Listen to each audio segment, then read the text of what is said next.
Hello বন্ধুরা, আপনারা সবাই কেমন আছেন? আশা করি ভালো আছেন। আমি আপনাদের ভাই এবং বন্ধু আইনজীবী আরিফ খান্না।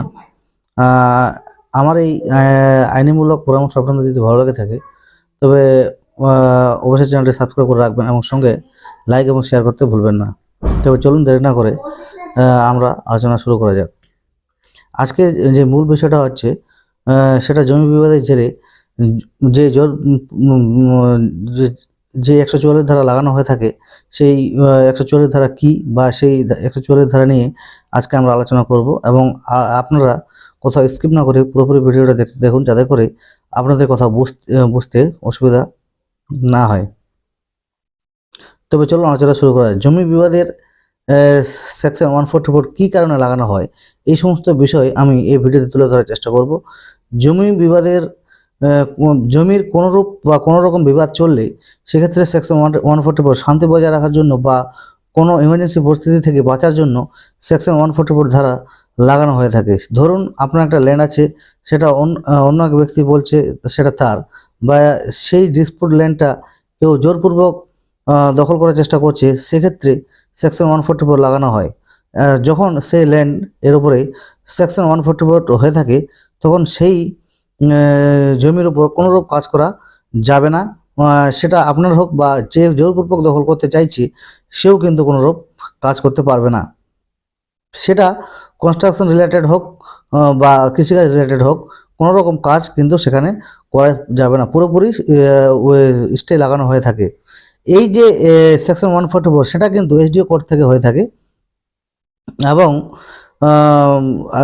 এক্ষেত্রে আপনাকে কোনো আইনজীবী দ্বারস্থ হতে হবে এবং সেই আইনজীবী আপনার হয়ে সেই এসডিও কোর্টে পক্ষ রাখবেন এবং সেকশন 144 নোটিশ অভিপক্ষকে পাঠানো হবে। ধরুন সেকশন 144 লাগানোর পরেও অপরপক্ষ বা অপিপক্ষ সেই বিবাদিত জমির উপরে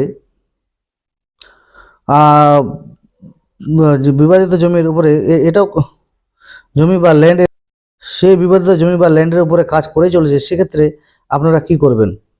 সেক্ষেত্রে আপনাকে কোনো নিয়ারেস্ট পুলিশ স্টেশনে গিয়ে সেই 144-এর নোটিশের বিষয়টা থানায় জানাতে হবে।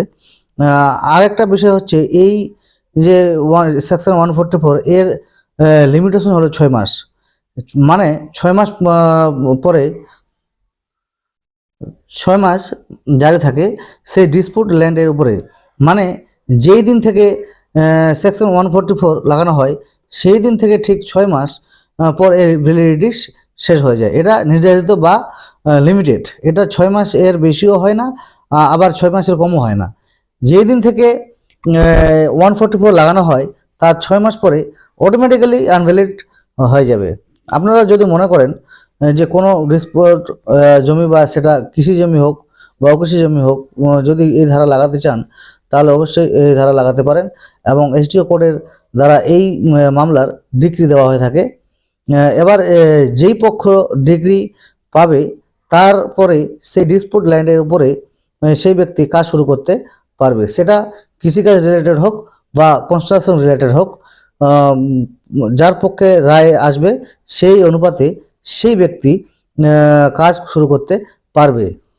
আশা করছি আপনারা সেকশন 144 সম্বন্ধে সমস্ত রকম প্রবলেম বুঝতে পেরেছেন। ভালো থাকবেন, সুস্থ থাকবেন।